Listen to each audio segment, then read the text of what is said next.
1994 में मुंबई में एक प्रॉपर्टी डीलर अपने ऑफिस में बैठा हुआ है। एक कस्टमर आता है स्टाम्प पेपर लेकर, सब कुछ परफेक्ट दिखता है और डील हो जाती है। 2001 में वही डीलर कोर्ट में खड़ा हुआ था, जो कि स्टाम्प पेपर था गवर्नमेंट में एग्जिट ही नहीं करता था। महाराष्ट्र में हजारों property dealer invalid, UP, Rajasthan, Delhi, ये पूरा एक स्ट्रक्चर चल रहा था और इसके पीछे था सिर्फ एक आदमी जिसका नाम था अब्दुल करीम तेलगी।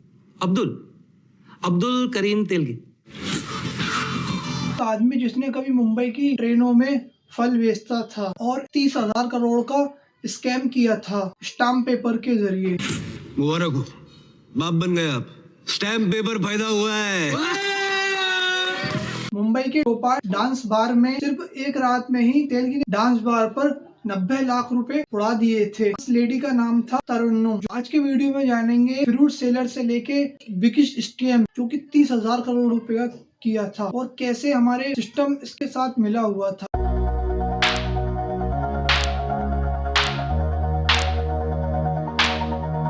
हेलो गाइस, सन 1961 में कानपुर कर्नाटका में का एक छोटा सा कस्बा, वहाँ रहता था अब्दुल करीम तेलगी। बचपन में ही उसके पिता गुजर चुके थे और तेलगी ने कानपुर रेलवे स्टेशन पर फ्रूट बेचना शुरू कर दिया था। एक कागज की थाली में केले, इमली, आम, यह था उसका पहला ट्रेनिंग ग्राउंड। जब पैसेंजर स्टेशन पर वेट करते थे, तेलगी उनको एक्सपीरियंस कर रहा था और फिर वो 1980 में मुंबई आता है। यहाँ एक तरफ बॉलीवुड की चमक थी और एक तरफ हंगर का अंधेरा था। फिर वहाँ पे तेलगी ने काम ढूंढना शुरू कर दिया था। फिर उसे ट्रेवल एजेंट का काम मिलता है। सिर्फ सीधा साधा काम लगता था। अब्दुल करीम तेलगी का ट्रेवल एजेंसी का बिजनेस अलग था। वो फेक पासपोर्ट बनाता था सऊदी अरेबिया जाने की ख्वाहिश रखने वाले पैसेंजर को। बिहार और यूपी के वर्कर्स थे जो किसी भी तरह गुल्फ जाना चाहते थे। उन्हें फॉरगेट डॉक्यूमेंट्स देता था। फेक डॉक्यूमेंट का लोग वो नहीं देखते थे जो सच है, लोग वो देखते हैं जो कि ऑफिशियल लगता है। फिर कुछ टाइम बाद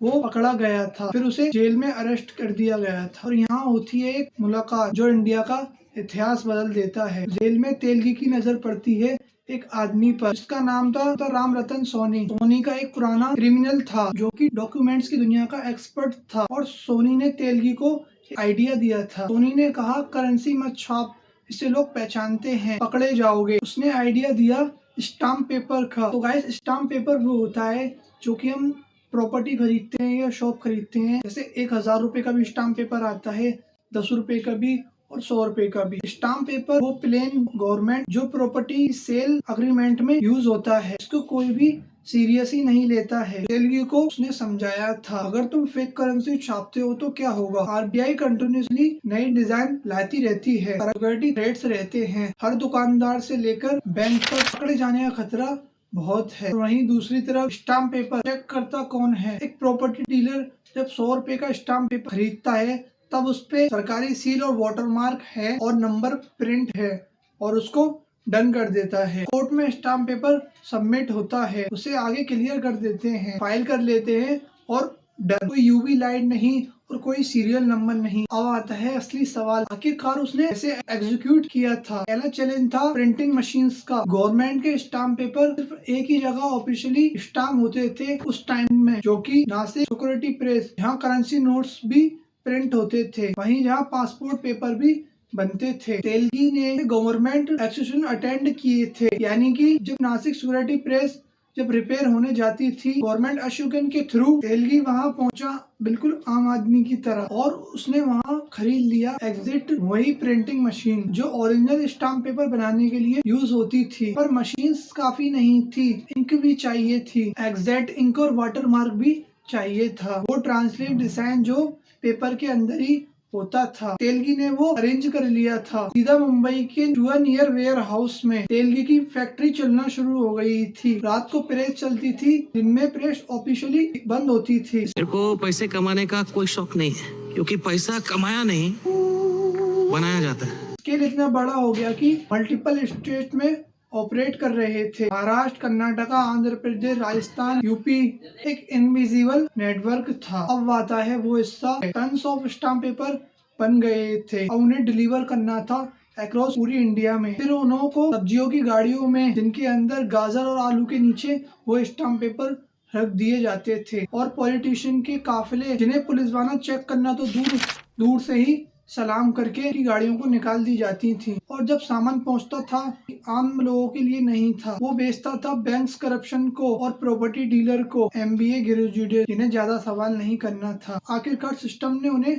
पकड़ा क्यों नहीं था? क्योंकि सिस्टम भी उनके साथ मिला हुआ था। तेलगी का एक ऑपरेशन ऑर्गेनाइज की तरह ऑपरेट होता था। 350 से ज्यादा एजेंट्स हर स्टेट में well dress, well spoken business card के साथ MBA ग्रेजुएट हायर किए गए थे। सेल्स टारगेट थे, बैंक के मैनेजर, प्रॉपर्टी रजिस्ट्रेशन ऑफिसर, क्लेट्स थे। ये कोई रैंडम जुगाड़ नहीं था, ये एक फॉर्चून 500 कंपनी की तरह चलता था, बस प्रोडक्ट इलीगल था। इस नकली स्टाम्प पेपर ने हजारों फैमिलीज की जिंदगी बर्बाद कर दी थी, जिसमें से मुंबई, हैदराबाद, बेंगलुरु, कर्नाटका, जयपुर, हजारों परिवार बर्बाद हुए थे सिर्फ एक स्टाम्प पेपर की वजह से। इनके प्रॉपर्टी पेपर्स इनवैलिड हो गए थे, एग्रीमेंट जो लीगली एग्जिस्ट नहीं करते थे। तेलगी ने सिर्फ पैसा नहीं चुराया था, उसने लोगों को पूरी तरह से तोड़ दिया था। अब आते हैं कि रियल रीजन। सिस्टम ने अपनी आंखें मूंद ली थी। तेलगी के पास एक बहुत बड़ी लिस्ट थी, जिसमें IAS, IPS, MLA, MP, senior police officer, सबको अलग अलग मंथली पेमेंट दिया जाता था। पॉलिटिशियन को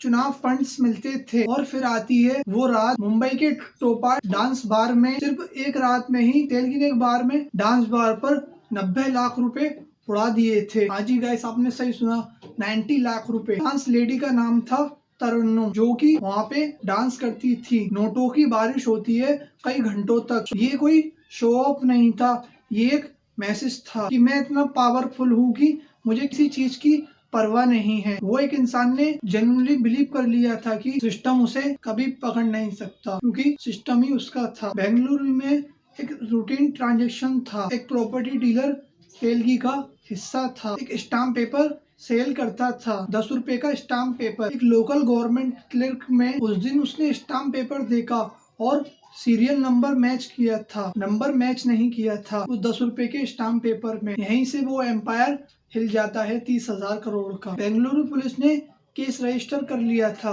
और वो आदमी अरेस्ट हो चुका था। नेटवर्क का एक छोटा सा हिस्सा हाथ आया था अभी उनके। पूरी तपिस्ट्री उलझने शुरू हो गई थी। इस मूवमेंट पे एंटर करते हैं SM मुशर्रफ, जो कि एक सीनियर पुलिस ऑफिसर थे। मुशर्रफ ने केस देखा और उसने अपनी कॉन्स्पिरेसी दिखाई थी। उसने देखा ये क्रिमिनल का केस नहीं है, ये हमारे पूरे सिस्टम का एक फेलियर है। और उसने कुछ ऐसा किया जो कि सबसे डेंजरस होता है। उसने सीधे जाने का फैसला लिया, चाहे कोई भी हो, रास्ता ब्लॉक करो। ऊपर से कॉल्स आने लगते हैं, ये केस को छोड़ दो, सिर्फ अपनी नौकरी के बारे में सोचो। डिपार्टमेंट के अंदर लोग थे जो कि तेलगी के खरीदे हुए थे। कभी फाइल मिस हो जाती थी, कभी विटनेस इंटीमेटेड किए जाते थे। एक ऑनेस्ट ऑफिसर एक करप्ट सिस्टम के अंदर सिर्फ अकेला खड़ा हुआ था, लेकिन मुशर्रफ ने हार नहीं मानी थी। फिर आया वो मूवमेंट जिसने सब कुछ ही बदल दिया था, फोन ट्रैफिकिंग। तेलगी के कॉल्स रिकॉर्ड थे और जब इन कॉल को प्रॉपर्ली एनालाइज किया तो सीनियर पुलिस ऑफिसर की आवाजें थी